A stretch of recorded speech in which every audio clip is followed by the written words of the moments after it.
We are all connected. So join me as I talk to like-minded people about topics that are appropriate to the current times we are living in. My name is Lerato Shabalala and this is Relevant.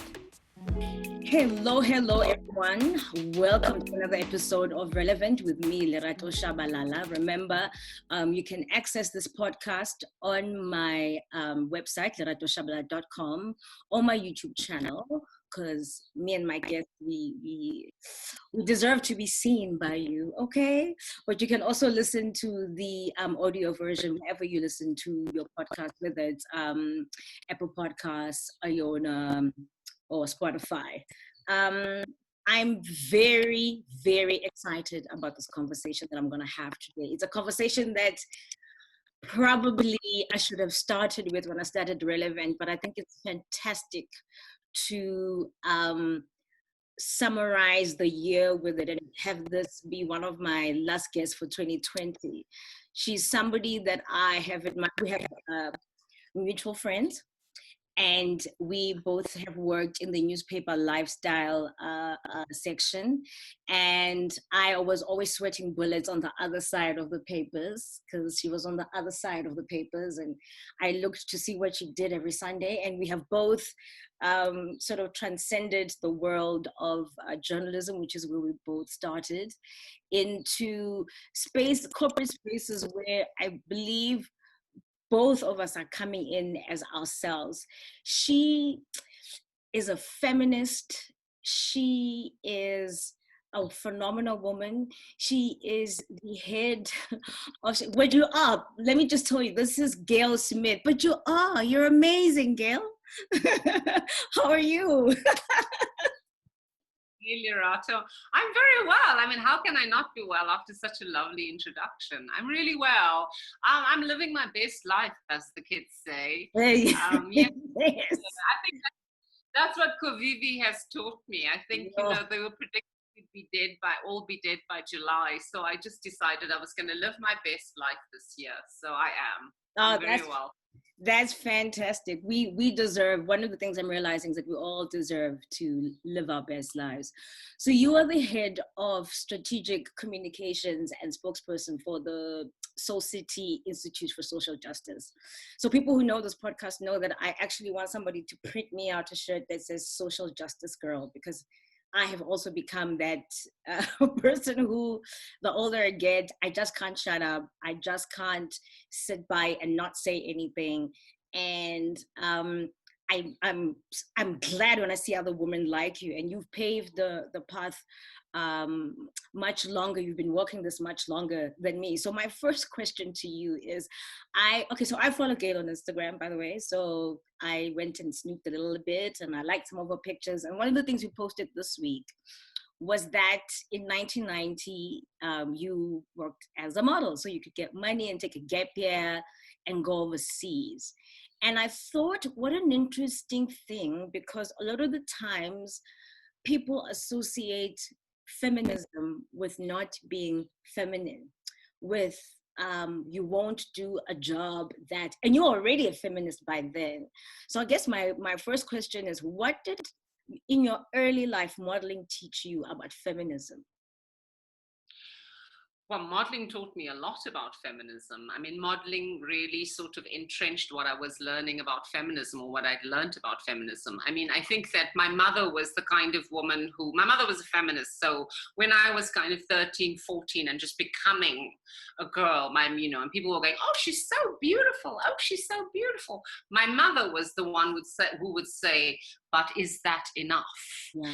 And so my mother really, my mother could see, okay, this one's going to be tall. I was already 6 foot by 14. People always asking, is she a model? People always trying to get me to enter Miss South Africa. People always going on about, she's so beautiful. And remember, it was the 80s. And so my caramel coloredness was what was in vogue, right? Yeah. I was an acceptable form of blackness. And so my beauty always being acknowledged. And I think that it was my mother, who was just a wonderful, wonderful woman. She she just, since, said, yeah, well, beauty it's kind of it's an inherited privilege. You have no say over how you come out of the womb. And so you can't just rely on your beauty.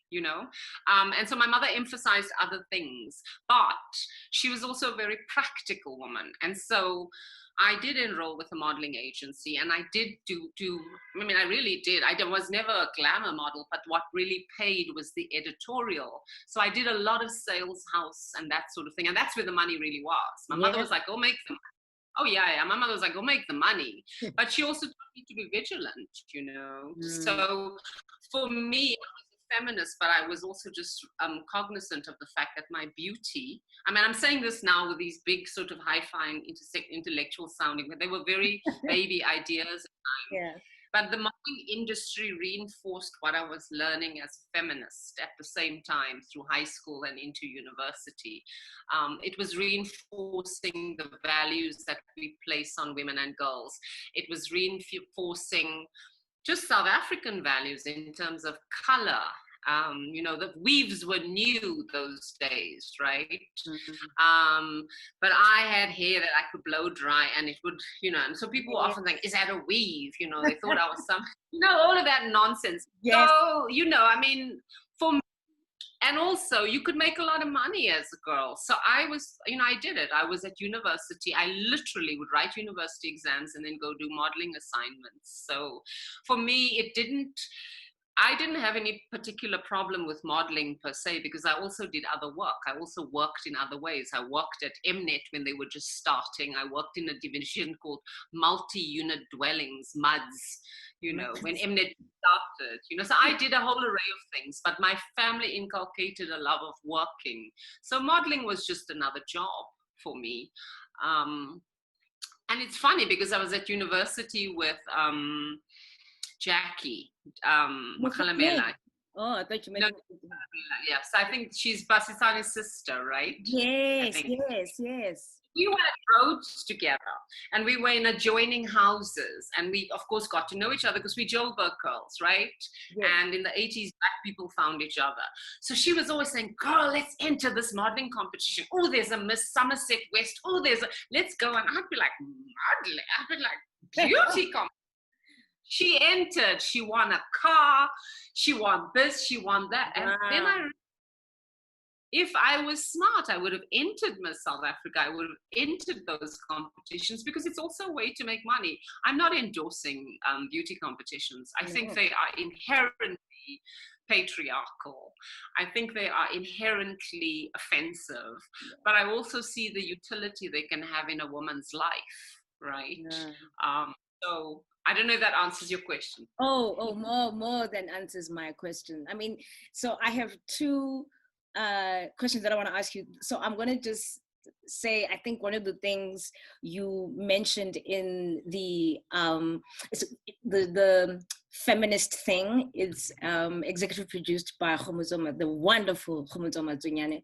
And one of the things you said there, but it's not the first question that I want to ask you, but it's because the two things are related to what you just said now. I just want to mention that you said something really potent that I want to ask you about, how Winnie Mandela was able to see how beauty was a commodity. And ultimately, that's what you and I are talking about now with modeling, that it's a tool that can be used if you use it wisely. And you wrote a paper that you got distinctions for on Winnie Mandela. So we're probably going to spend a long time talking about her. But one of the things you said in it, also in the feminist thing, is that apartheid and patriarchy were conceptual twins. And I just loved that. I stuck to it. I wrote it down. I remembered it. I want to ask, when did you realize this? And for people who don't understand, what do you mean when you say apartheid and patriarchy are conceptual or were conceptual twins? Okay, it's not my original idea, and I do need to attribute Anne McClintock. Okay. So I've been writing a book for a long time on Winnie Mandela, and it's taken me. I've given myself room, because you know, it's like Pandora's box. You just don't know what you're going to open when you open it. And I had no idea about where this book would take me. Like, I had no concept. And it took me to many, many, many dark places and many places about this country's history that I just didn't know. And it made me so, so, so much more aware of the debt of gratitude we owe to Winnie Mandela, because I was not able. I've been writing this book for years, but every time I peel a layer, I find another one. Then I peel a layer, and so it's been going, you know. And so people are like, when's the book going to be finished? I'm like, I don't know. I'll hit send and I'll die when I'm 99. I don't know when the book's going to end. But one of the things I wanted to do, and I'm always overambitious in my writing because I really need to understand things for myself, because I'm a visual thinker. And so in order to understand Winnie, I realized I couldn't really understand Winnie. I couldn't understand the trajectory of her life unless I understood the backdrop to that trajectory. What was the backdrop to that trajectory? The backdrop to that trajectory was white supremacy in the form of segregation. She was born in segregation, because 1936, and then apartheid, which came into being in 1948. So that's the background to her life. And in order to understand her and look at her from a revolutionary feminist perspective, I needed to understand the thing she was pushing back against. I needed to understand the sweep of white supremacist history from segregation all the way through apartheid in order to understand her life. And it was a very big task, right? Because what I was trying to do was juxtapose Winnie's life against the white male certainties of white supremacy, of segregation and apartheid. So this is what I was trying to do conceptually with the book. And in doing that, I don't know if you've read Anne McClintock's, I'll remember the name of the book before the end of the interview, but Anne McClintock is just brilliant, and I love how she writes, and I love her analysis. But I was, in doing all of this, something that she had said, her description of patriarchy just kept, you know, because as a writer, you read things, you note them, and then your brain puts them away somewhere. And this thing was bothering me. And eventually I went and I found my McClintock and I read it. And somewhere in there, she describes patriarchy as a system of domination, insubordination, and dependence. And that's exactly what it is, right? Patriarchy was this construct where the paterfamilias owned not only the land, but also the people, the animals, the everything. So it was domination, control, and, you know, dependence. They depended on him. And it took me a few months of wrestling to realize that actually that description of patriarchy fits perfectly with apartheid, because it was exactly that. It was a system of domination, insubordination, and dependence. They not only wanted to dominate us and make us insubordinate, they also wanted us to be dependent on them, which is why they broke us economically, so that our ongoing economic dependence was tied into some form of servitude to white supremacy. And so that was a defining moment in terms of understanding Winnie's life then, right? That she was fighting two systems, apartheid and patriarchy, and they were actually conceptual twins, because both posited white men at the top and native women, which she was, at the bottom. So that's really, it was in my work on Winnie Mandela, and I've been, as I said, you know, I've been working for a long time and trying to build this narrative structure that makes sense for myself, because everybody knows the story of Nelson and Winnie Mandela. I don't want to tell the story that everyone knows. Again, it's what's the point, right? Everyone knows the same story. So I'm trying to find a different way into the story.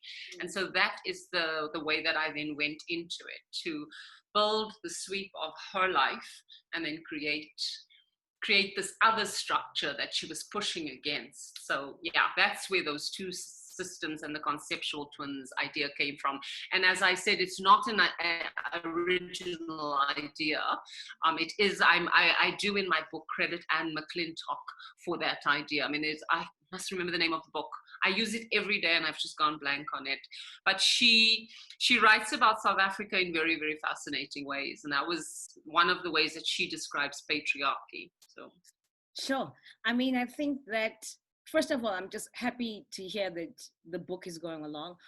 Is coming along. What I will tell you, as somebody who's written a book, is that there is no time. The book writes itself. It tells you what it wants to be. You find yourself writing things you wouldn't have otherwise written about, and you're not sure how it's gonna land. But at the end of the day, when it's done, when all the words have come out of you, it's gonna say to you, Gail, sis, we're done, and you're gonna know. So that excites me, and I think take your time, and I think it'll come before you're 98. I'm I sure. I am sure. But you, good black don't crack, but that's pushing it.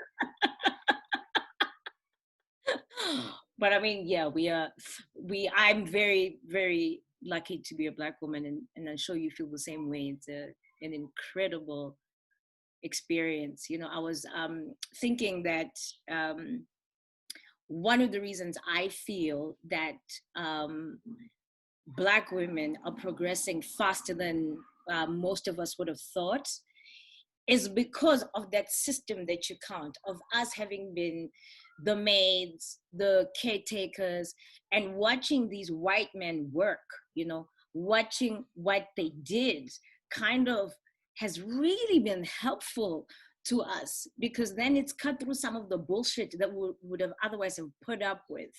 And I think the time is now, the time is right, which is why we going to have the first female Black vice president in the United States. But I also don't want to be romantic about feminism, because not feminism, about the fact that we've got a female Black vice president, everything's going to be great, and then, you know, it's wonderful. But I do have worries about her being the only one, which she has said as well.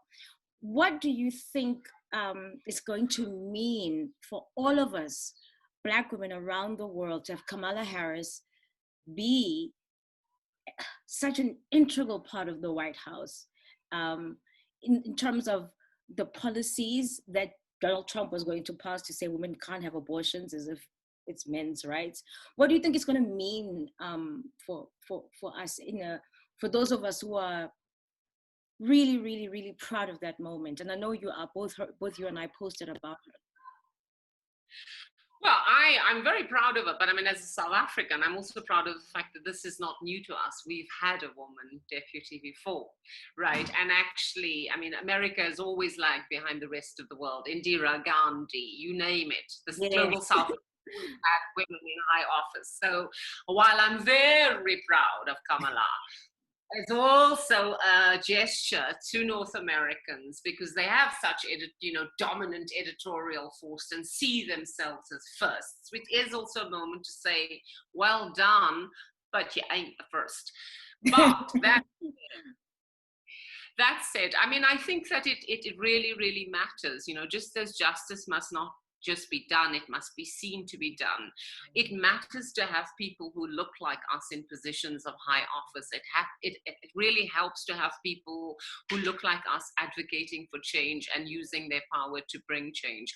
So I think that it will be a significant moment for all of us.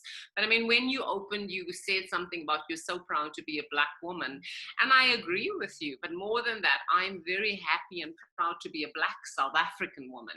And I'm not a nationalist. I don't want to sound like one of those rah-rah South African nationalists. But the fact of the matter is that women from this country have got a long, long tradition of struggle against inequality and injustice. We have a long history of leading organizations but not being recognized. So we know what Kamala is up against in the White House. And that is why I think she carries so much of our hopes and our aspirations. Because we know that articulate, outspoken, incisive, wonderful, beautiful, happening Black women are actually more common than the world will recognize. And that's why we always have to be firsts, right? Meanwhile, we know, Lord, if I open the door, like 70 million of us will fall out, right? But so So for us, globally, yeah, absolutely great. I think it's wonderful. But I think we must also not underestimate the power of white supremacy and its enduring tenacity to cling. And the fact that just as Michelle Obama was racially profiled and vilified in the press, that Kamala will absolutely receive the same. The things Donald Trump has said about her already, right? But I think the thing about Kamala Harris is that she's come up and she understands the meaning of having come up through the ranks. And so she's, I think, very well supported. And she has a very strong network. And I think that's the difference between women who have built communities of solidarity and feminist practice over the course of a career, as opposed to, women who just sort of pop up at the top as if they made themselves, and then they kick back the ladder for anyone else. Those women. And then wave goodbye at us. And we're like, but sis, I help. think it's great. Look, I think it's good. I mean, I'm always amused when international women who are Black and also biracial are celebrated, Yeah. because as a colored person, I always think, well, if I become deputy vice president, people are also going am I also going to be celebrated? What are people going to do with my coloredness? Like, Exactly. I always wonder about that, because you see, there was this guy this week, the FA, one of the Football Association in England, he got fired for calling Black people colored people. It was deemed inappropriate and racist. And he said other racist things. He's a nasty racist. But I was interested in the way in which the British press reported on colored as a derogatory term, thinking, but actually, that's my racial label. It's not necessarily a Exactly. derogatory term. No, but I understand why. It's No, only in South Africa, the only exactly. country that label is used, and people are very discomforted by it. I get it, right? But I was just laughing about, like, Kamala and Meghan, women who identify like me as Black, right? But who are of sort of mixed race. But Right. I don't identify myself as mixed race, because it's not a South African thing. I mean, if I went around saying I'm mixed race, people would laugh at me. Trevor Noah says you're massive mixed race. Race. Yes, That's the difference. exactly. That's what he was saying. He's mixed race. I mean, don't look at me. Exactly. I know nothing about mixed race. But you said something so important to me when you said you're proud not only to be a Black woman, but to be a Black South African woman. And I think over the past year, we have really, as South African women, just been going through the most, from Uyinene last year to the GBV cases rising up so much because of COVID. I mean, it's not like we will be not being killed or maimed or whatever before. I mean, we've got Tsegofatso. So even with things like that, you're still happy to be a South African woman, because I won't lie to you, Gail.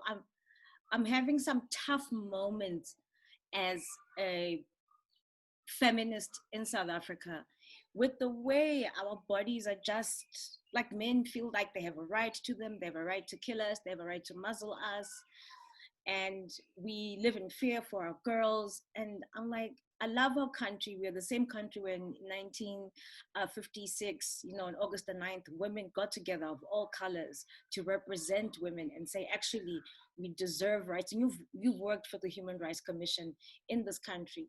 But this year, I've been very disheartened. And so I want to ask you, do you still feel that way, even with everything that has happened to us, particularly in the last year and so?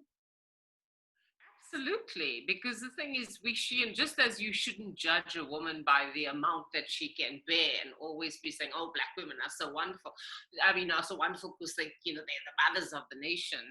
So we shouldn't judge women by the fact that they are systematically targeted by systems and or people and or organizations. I mean, I think the thing is, we are not defined by the things that are done to us. That's I mean, I am very, very proud of being a Black South African woman throughout all of this, because the thing is that we have a long tradition of resistance. We have a long tradition of resilience, and we will continue to make incremental change as we go along. We'll continue to pass the baton.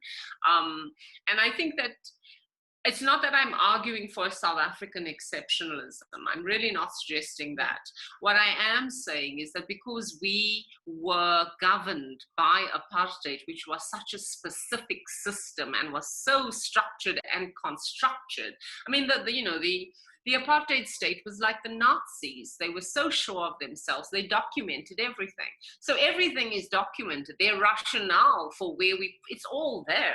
Nothing is hidden. You can go and find it all, And so for me, what it then means when I say I'm proud of being a Black South African woman, I mean that we have been over generations, women who have had to push back and understand in graphic and intimate detail the various systems that are oppressing us. And we have had to, with all of this coming down on us, still had to navigate our way out of it. And the thing is, when you walk into a place as a Black South African woman and you speak as a Black South African woman, globally, people still do listen to you because our struggle has such a global resonance. And nowhere that I have been in the world when I articulate very, very clearly that not only am I a Black woman, I am a Black South African woman. Then I don't say that to be a nationalist, but I say it to situate myself in a particular geopolitical, historical, and revolutionary context. So everything that we've gone through, everything that we're going through, these are not incidental facts. These are the consequence of a long, long history of misogynoir that was legalized. We were the bottom of the pile. And so, even in 1950, I don't know, 56 or 19, when did Mandela come to South?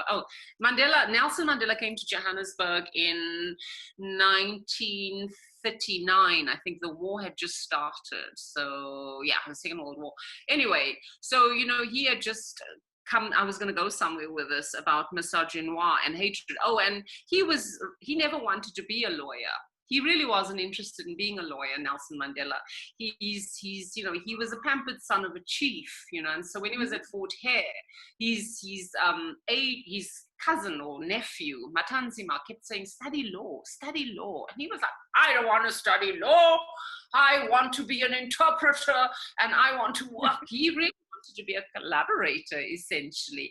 And it was only when he came to Johannesburg, that he switched and chose to become a lawyer, because Johannesburg really boxed him and made him like, a couple of snot clapper there, and woke him up, right? But one of the things that I found in researching the Winnie book, were just these newspaper reports, actually not newspaper reports, a sociological report from McGill University in Canada, about the law in South Africa. At that very time when Nelson Mandela was wanting to become a lawyer, there were these cases where this person had just juxtapositioned the rape cases of white men against Black women versus the other. There were no rape cases against white men for the rape of Black women.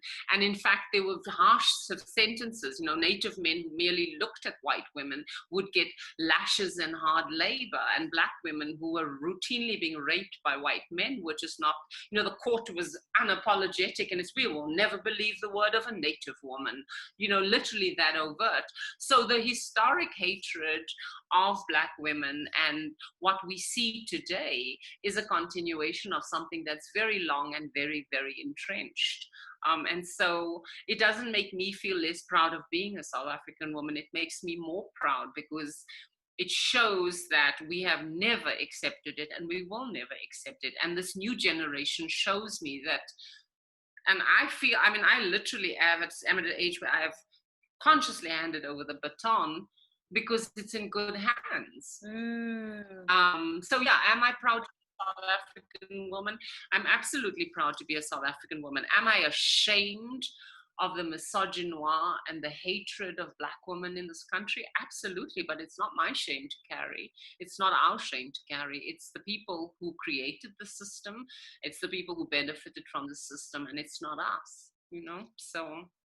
Oh, I love that. I think it was Toni Morrison, and I'm paraphrasing, who said, the label is not for the labeled to carry, it's for the one who's the labeler. Because, I love her. She's amazing because it makes sense. She's my north, my south, my west, honestly. My noonday meal and my Sunday rest. I love her. She is and was, in my opinion, the greatest living writer ever, right? And she died. She's still the greatest writer ever for me personally. And when I went to Harvard, she had just stopped teaching there the year before. Oh my God, when you did your Neiman Fellowship. Oh no. Yeah, I was like, where's that class? They were like, oh no, that ended, honey. She ain't here no more. I was like, oh no. What? I know. I mean, Morrison. Anyway, Morrison is my all. Just honestly, incredible. She's actually the reason that I ended up writing about Winnie. I mean, that's actually the reason. Yeah, because I mean, I was born in 1969, so Winnie Mandela is completely part of my childhood, part of my teens, part of my early 20s, part of my 30s. Winnie Mandela has been a feature of my life in my entire life. And so I really loved her, and she was this revolutionary woman that I was so proud of. And then I go to London in 1995, and suddenly she's persona non grata. The university changes the name of the student bar from the Winnie Mandela bar to the Nelson Mandela bar. The newspapers are just full of this reportage of her just being this nasty, whip-wielding sadist and a crook. And suddenly a global narrative shifts. Now, I mean, when you've loved your mother your whole life and suddenly the whole world's talking poorly about your mother, you're kind of going to go, what the hell is going on now, right? And also, you arrive in London in 1995, apartheid has just ended. Everybody's like, oh, South Africa. People are interested in you, but you dare not speak your mother's name for the shame. So you cannot speak your mother's name, even though you know your mother won this revolution, but you cannot speak your mother's name because everywhere you go, people are just touching, oh, Winnie Mandela, barbarian, look at what she did, she killed that child. So I was just in a bit of a I really didn't know how to process it. I have to be honest. And then I read Beloved. Oh. Right? Oh. And just like that, Toni Morrison gave me all the tools I needed. She gave me, and the irony for me is in retrospectively tracing it back, you see the years. Stompie dies in this year, and then like 2 or 3 years later, Beloved comes out, and then Morrison wins the big prize for it. And it's so weird how these things, what happened with Stompie almost foreshadows what happens in Beloved, right? And it was Toni Morrison that really gave me the tools to begin to resolve how I felt about my mother, Winnie, not my real mother, Shirley, whom I never had to wrestle with how I feel about my real mother, Shirley, but how I then feel about this political mother, right? It's through Morrison, through reading Beloved and beginning to understand and really study the text and broaden out my readings of Morrison and other theorists, that I then begin to understand a way of understanding this flawed mother.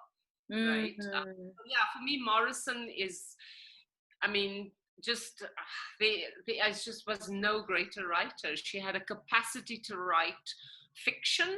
She had an incredible capacity to write nonfiction. There was nothing she could not do with this. And she was difficult, which I loved, She was like, our lives are hard. Why must our writing about it be easy? Exactly. You try me back. Exactly. Oh my goodness. But I also love what she said about if there's a book that you want written and Write it you have to write it. yourself. You have to write it, right? And I was like, oh shit, she's right. I'm gonna have to write this book myself because nobody had written about being a Black woman the way I was experiencing it. And then I read that quote, then I was like, she called me out. It was like she called me out. I was like, okay, I can't complain. Always does. Yeah. That's why I love Morrison. She's the gift that keeps on giving. Oh, she Every really is. sentence, I'm like, oh, let me just write that down. Then I'm like, I can't rewrite the whole book. I agree. And that's exactly how I ended up doing, wanting, because I did Winnie as my MA thesis. But just realizing, well, yeah, this is the book that hasn't been written. Lots of books, lots of biographies have been written about her. But the book I want to write hasn't been written. Yeah. How long it takes, let me rather wrestle with the book that I write, Exactly. Exactly. So why, I mean, you said something like, you said Toni Morrison was considered to be difficult. And I think women, the moment we start talking for ourselves, and we don't really care what anybody thinks, we are difficult. We are intimidating. And so I want to ask whether or not that's true, it's subjective, you experience whichever way you experience us, but why do you think feminism and feminists are so, they get people's backs against the wall? I mean, men, but even some women. What is it about it that just scares everybody, where it's like, oh my God, run for the hills? It's like, here are these rabid, crazy women who are going to start telling us all how the world is shit. And it's like, no, why don't you listen? Why don't you just pay some attention? You could learn something. What's the problem? Well, the problem is that people don't want to give up privilege. And of course, they're going to be made to feel uncomfortable. White people didn't particularly like the anti apartheid struggle much. They didn't say, oh, you're making me feel so uncomfortable. Yes, that's the point. I'm trying to make you feel uncomfortable. Exactly. But the thing is, it's also about, feminism was demonized in a particular way. And that's the backlash to feminism. Feminists were making such advances and they were doing them in a time and a terrain where there was a particular expectation of femininity. And that's how patriarchy works. If you're a well put together woman and you're not too scary, you get into spaces. But if you come into a space and you just like looking a little bit disheveled, So it was about the demonization of feminism in the 70s, the 80s, and especially in South Africa, and it still goes on, where there's this idea that feminism is a white woman's imposition. So of course people would be feeling, well, it's not for me. And I mean, I personally as Gail myself, I mean, having grown up as a Black girl in a very dangerous township in South Africa, being nice and being liked is really irrelevant to me because my survival depends on So being irrelevant. I love my survival depended on being able to kick someone's teeth in or take a bloody bottle and break it and defend myself. I didn't choose that life. Apartheid chose it for me. So, my thing is just, I am, as Winnie Mandela said, they made me. She said that in so many interviews, they made me. So this monster that you're so scared of, you made this monster. And that's why people are scared of feminists, because feminism is not about being nice. And also, patriarchy is very beneficial to women, right? So there are women who benefit from patriarchy and they don't really want to dismantle it because they will dismantle their own privileges, right? So it's all very nice to be like a feminist Amandla with the other women until the feminists at your husband's job say, actually, you don't deserve that post.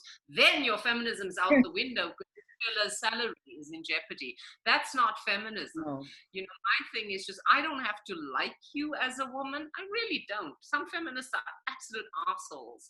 There's some people that I'm just like, oh God, I can't stand you. But that doesn't mean that I will not defend them. That does not mean that I will allow someone else to impugn their dignity. For me, that is what feminism is about: solidarity. Feminism is about lifting other women. Feminism is about defending, being prepared to go to the wall for a woman, even if you don't like her. And I think much of what is expected of us as women is to be nice and get along. You know, my thing is, I really, really, really don't have to like a woman. But if you start demeaning that woman in front of me, you're going to have a problem, basically, you know. So for me, why are people so scared of feminism? They're scared of feminism with good reason, because feminists want social justice and they demand change, and they're not going to stay silent in the face of oppression, you know. And who is it? Not Morrison, but was it Maya Angelou who said we must always be at war with oppression? And I think that for me, that is really what a feminist is. Yeah, that's Somebody who wants to make the world better for everyone, not just for themselves. You know, so I don't know if I answered your question, but no, you did. I was just writing down that we must be at war. That Maya Angelou quote about we must always be at war with oppression, because I feel like it's when we decide that we're happy in our cages where we really, really have a huge problem. Now, you mentioned something that I wanted us to touch on, and I'm glad how our conversation is just organic.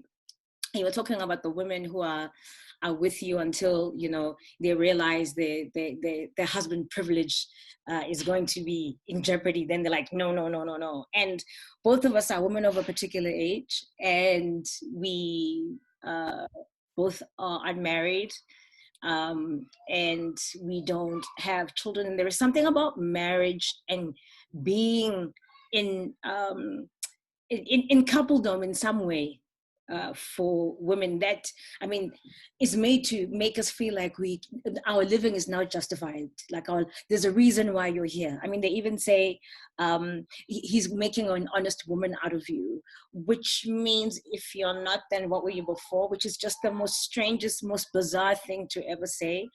And that it becomes a question you get asked in your 40s. If you're with somebody, when is it going to happen? If you're not, why? And I realized there is something about keeping women in relationships, keeping women in marriages, that works for patriarchy. Like, this is something that's just like, oh, this is a structure that works for people who want comfort and people who don't. And I guess I wanted to ask you, why is it so important? Why is it so important for women to be married and be made an honest woman out of, for patriarchy? Why is that? Why should we be owned? And I'm all for marriage, by the way. Hey, I think you must do whatever you want to do. Just because I'm not married doesn't mean I think other people should not get married. And I think that's not what Gail is saying either. But the institution is the institution, right? well, I think with respect to marriage, a woman of a certain age needs to have a couple of snaps in relation to marriage. So when people say, you know, why are you not married, and are you married? I say, why must I get married? What did I do wrong? It immediately shuts them up. Another one is, oh no, darling, I'm very happy up on the shelf with a fine crystal. Let the mugs get used. So, yeah, that usually stops the smug marriers from asking you rubbish about marriage. I'm just exactly, like, please. But I think that, you know, obviously marriage is a patriarchal. It was one of the earliest patriarchal institutions, because what it did was it sort of cemented. You know, so a man would marry a woman and then he would own her land, and he would own her and the children and the dogs and the cats and the lambs and everything. So it was very much a contract. It's very much a contract. For me personally, you know, it's also just, it's something that I saw on the L Word. Do you remember that show, the lesbian show? Show. There's one speech in which one of the women speaks about marriage as an institution of conformity, right? And that's also another thing I say to people, because I'm not for conformity. You know, as soon as people get married, as soon as my wife, my husband, the whole notion of marriage and family is very much a construct. And attached to all of those constructs, the notion of wife, husband, there's power. It's a subtextual thing, and so it dictates relationships. It is issues related to age, family and marriage is a structure that relates not only to gender, but also to age. So families have certain expectations that fathers can speak to children and women in particular ways, right? So for me, that's the stuff about marriage that I personally don't subscribe to. Like, I love weddings. You want me at your wedding? Oh my God. Oh, I love weddings. I don't believe in marriage, but you want me at your wedding. I really, really do, right? But I just think that, especially in a patriarchal society, as soon as you married, men give you legitimacy. And that's why feminists push up back against, why should children who are born to women or not married be called legitimate? Why should a man confer legitimacy on women and children? That's my issue with marriage as a construct. And I speak as a child from a marriage where there were two children outside of that marriage who were always being made to feel, in my opinion, as if they were less than. And for me, as a child born on the right side, I was always questioning this inherent desire to put children on levels. Why were my brother and I elevated and my sisters weren't? So I questioned that a lot as a child. And those are the things about marriage and families that I find so objectionable. But the thing is, marriage is also a contract. And so it gives you a certain kind of legitimacy. And so I think that if you as a feminist understand marriage, its role and how it works, and you meet a man that you love, and you can work out the details, I think marriage can be a fine vehicle.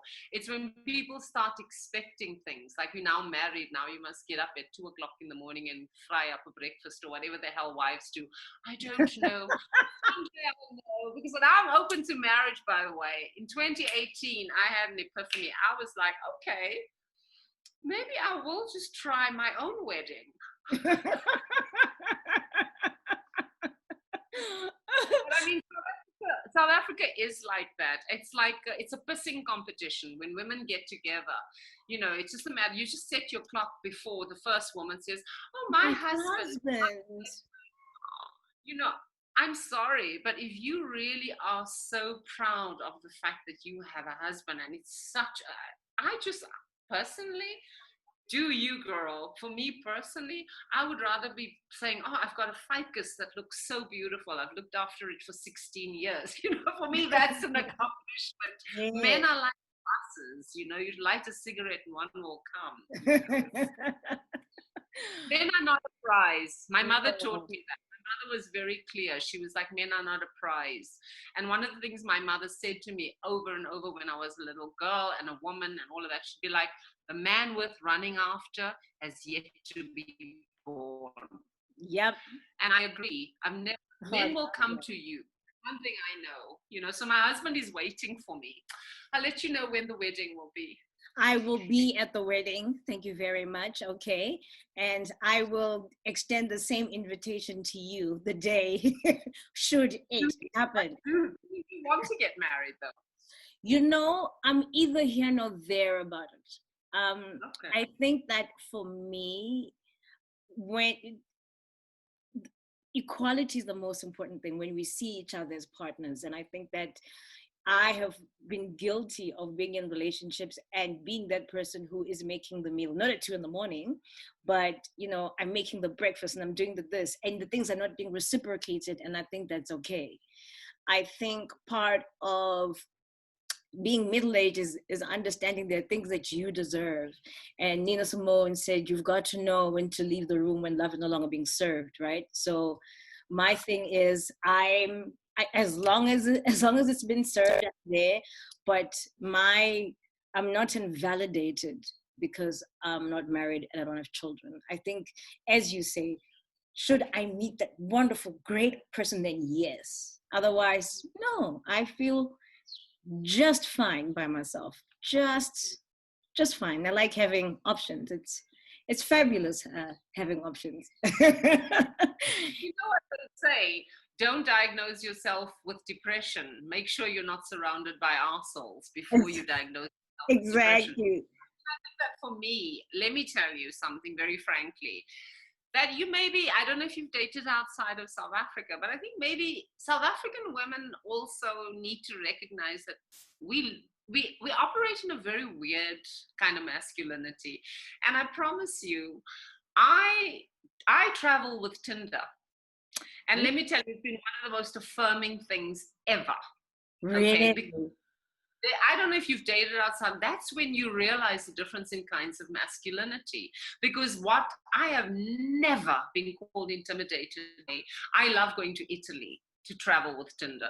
But I have never had an Italian man call me intimidating. I have never, ever, ever been made to feel like I'm too much as a woman. And I think what we need to do is, it's not that we are too strong. It's that we're operating in a society where our masculinity is so fragile.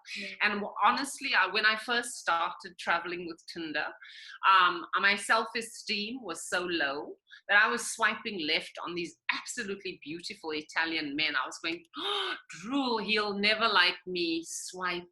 Drew, he'll never like me. Until one day, in a moment, I was like, oh my God, no, Giorgio, I think you beautiful, baby. And I swiped right, and he had already chosen me. Oh, wow. You're like, shit. That was the moment I realized that it is about get out of South Africa, because the thing is, dating inside of this gene pool really is just asking for trouble. Yep. I feel when I travel with Tinder, I feel validated as a woman. I feel safe. I feel, and that was the big realization for me that actually made me realize, well, maybe my anti-marriage stance comes from a particular context. Because it is possible to have a more egalitarian marriage, because I see people having it outside. I see people who've had them, but also just if you open yourself up to men who are into conversations with strong women, who beam at you. One of the Italian men I dated, I showed him a video of myself on YouTube. He didn't speak a word of English. No English. It was so lovely. Oh, I loved it. He didn't speak English. I didn't speak Italian. So whatever. But he was so proud of me. He barely knew me. We were at dinner and he took my YouTube video and he showed it to his cousin. Oh. And I just looked at him and I thought, wow, this guy is not like, because there I was speaking about human rights and he was just not intimidated by me. So, I think, I'm open to marriage because I found a different kind of masculinity that is not intimidated by me. I found men who don't want me to be small, who do not think that I should be seen and not heard, for whom making me, on one of the last days in my Airbnb, this very Italian man, I said to him, through Google Translate, I was giving him Google Translate. Like, I've got to check out at 12 and we got to clean this flat and get out of here. So he was like, yeah, he was understanding. I run to the shower. I'm showering. I come out. The man has cleaned the kitchen. The pots are put away. The bed is up. Oh, wow. Really, he had done the most. I came out of the shower and he was just like, there were a couple of things, dirty towels, whatever. And the place was clean. The owners arrived, he speaks Italian, they were delighted, we parted, and that's the difference in a kind of masculinity that for me, and I'm not just saying that European men have it, there are South African men who do have it, but they are rare and they're hard to find, They are. In the main. Funny that you asked me that, because now I was telling a friend of mine that I have decided to widen my dating net. Because I've now seen exactly the thing that you've seen, and I think I know I am tired of having to be a little less bright so that somebody else can be seen. I can't do that anymore. And so I actually told one of my friends, I said, yeah, I am now really, and it's because of what you're saying, just seeing a lot of my friends and people I know who are dating all kinds of people from all over the world, and you see the happiness and you realize, oh, actually we have post-traumatic stress from apartheid. Okay, we have post-traumatic stress for being in concentration camps that they called townships. So the guys who come from there, whose women are raped, and then nobody validates them. The men who come out of that are really men who need therapy and time, and really to go within, and not to go to a shebeen, but really go within and say, why do I do this? And so that's I think maybe you're calling it into being for me, because I was like, okay, girl, it's time to. You know what you can do? Take out 1 month of Tinder. Just pay for 1 month. Okay. Set it to wherever. What I do, just set it to Italy or wherever, right? Yeah. Choose a place where you like the look of the people. Because if you choose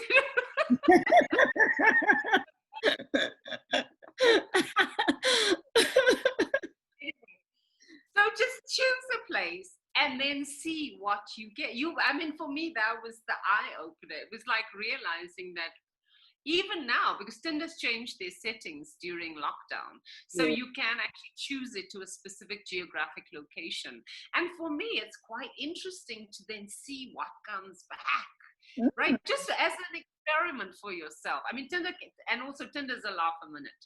If you feel it, you must get it. Tinder is for when you feel like those days where you feel like Nina Simone and you just like, life is like, you open Tinder and you start swiping, you laugh until your sides hurt. You really will. But anyway, I digress. I'm going to tell you what I think. So my last question, Gail, is, so last year I did some work for the Bill and Melinda Gates Foundation on gender equality. And we got together with women from Nigeria and women from Kenya, because our issues are similar but not the same. So while there is no genital mutilation in South Africa, well, not as prevalent as it is in Kenya per se, we also have terrible GBV stats.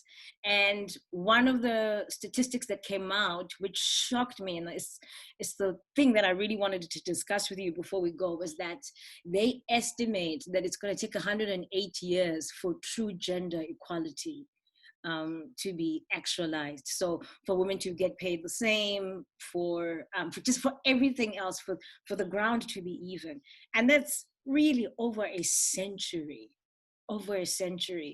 And yes, patriarchy has been happening for longer, white supremacy for longer, so it makes sense that it takes this long. But we've made some serious strides in the last 5 to 10 years, whether it's the Me Too movement in the States or it's our sentence shutdown here. But what do you think it's going to take, if you minus the century, but what do you think it's going to take to move the needle? Because we're making incremental differences and changes, and we are fighting that oppression. But sure, a century is a long time. And I think, as you say, the young women now are amazing. They're strong, they're woke, they're fighting.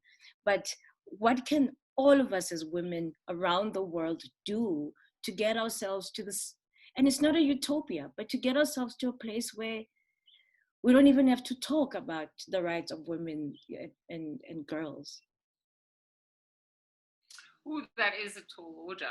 That's one of the reasons why, I think that people who have children have a different relationship with the future, right? You're more invested in the future when you have children, in my opinion, because you have these kids that are going to outlive you. So you invested in a different way. Yeah. I'm not pessimistic about it at all, because as I said, this new generation gives me hope. I think that you can already see, the differences that we've made as Black women, as women of color around the globe. I think that we are seeing change, and we will see change. How that happens, how long that's going to take, it will take a long time. But I do believe that each generation just pushes it a little bit further, right? And so for me, I take heart from that fact, the fact that the things that are taken for granted now, that, people take them for granted, but they don't realize that 15, 20 years ago, they were not acceptable. If you think about natural hair, I have an afro, and I've been wearing an afro for, I don't know, I started wearing an afro in 1989 or something, right? But I know that for a decade, my afro was always read as unkempt, as disheveled. I was always put in I worked at Elle magazine with an afro, and they were like, what the hell? Everybody else had weaves, right?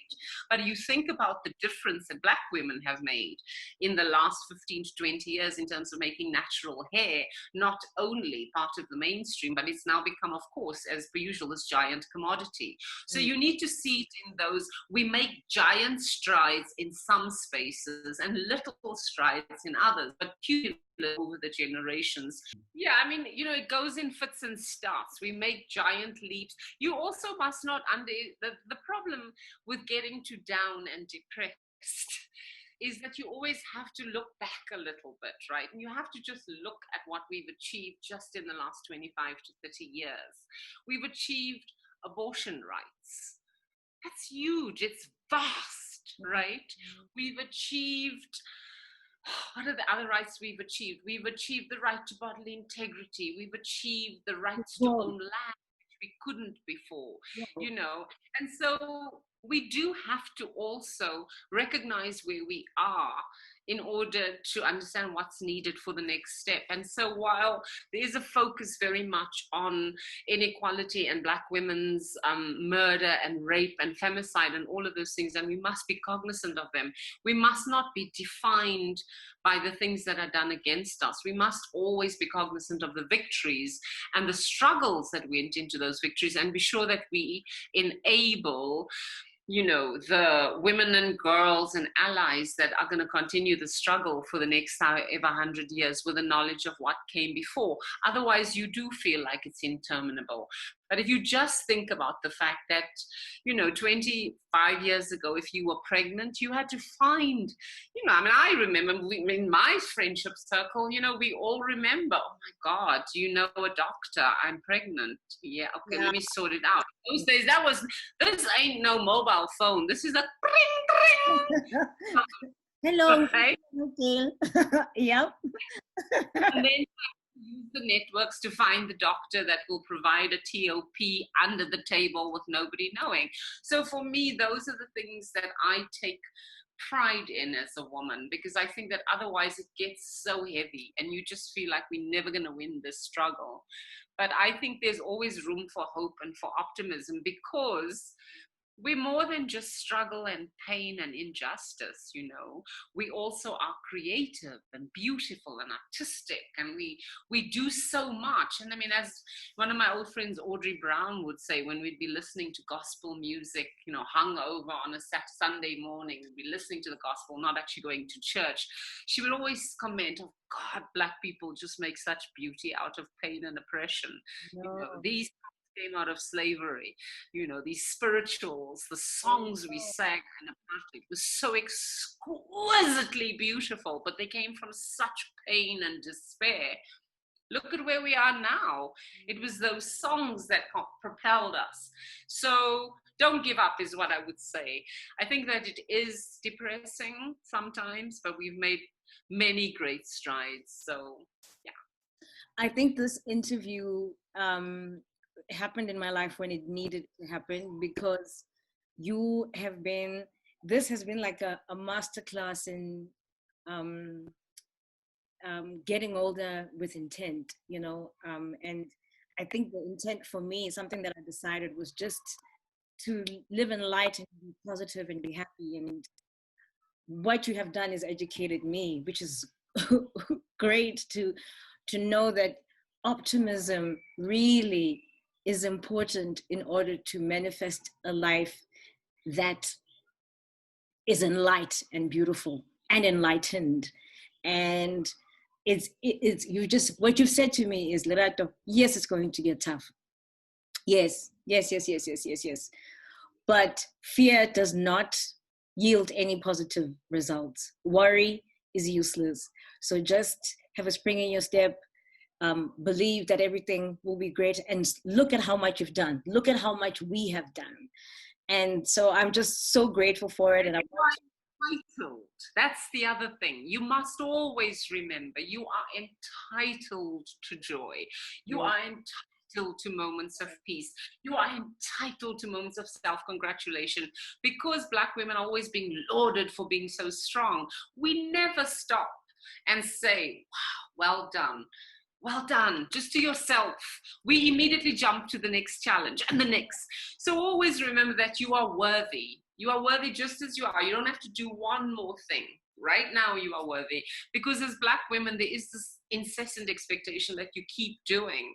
And I always say to my friends, because we achieve amazing things. We achieve amazing things and then move on to the next thing without taking that time to congratulate ourselves, to say, well done, to tick it off in that big script in the sky. So really that for me is really, really critical, that we really, really must stop and appreciate what we have achieved, what you've achieved personally, because we don't do it enough as Black women, and people laud us for our strength and our capacity to suffer, but they very often celebrate our victories and our wins, and that's why you must do it for yourself. You really must. That's why our mutual friend Farah Francis reveres you, because she worked with you, saw you every day, and this energy that you have, this you're just amazing, Gail. You have literally in this past hour transformed me in ways that you do not know. Like, you have no idea what you have done for me. Like, for me personally, like, you have just, you've just validated me. You've just given me a lot to think about and made me go, yes, all the decisions I've made are right, and I've done so much, and I am worthy, and I don't have to do a single thing but be my damn self. So thank you, Gail. Thank you for your life. Thank you for your words. Thank you for really being for us as women, for us as South African women, for us as African people. You really are amazing. I mean, I say this often when I meet a woman who just moves me. It's a quote that Maya Angelou uses, that you are a daughter in whom God is pleased, and you are that. You have done us more than justice. You've lifted us higher and higher, and I'm so grateful for your life, and I thank you for this time. I thank you for existing.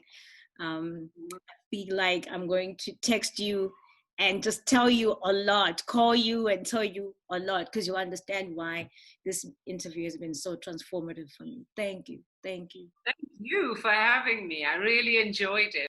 And just remember, come back to the queens and the crowns, right? James Baldwin said, your crown has been bought and paid for. All you have to do is put it on. Yes.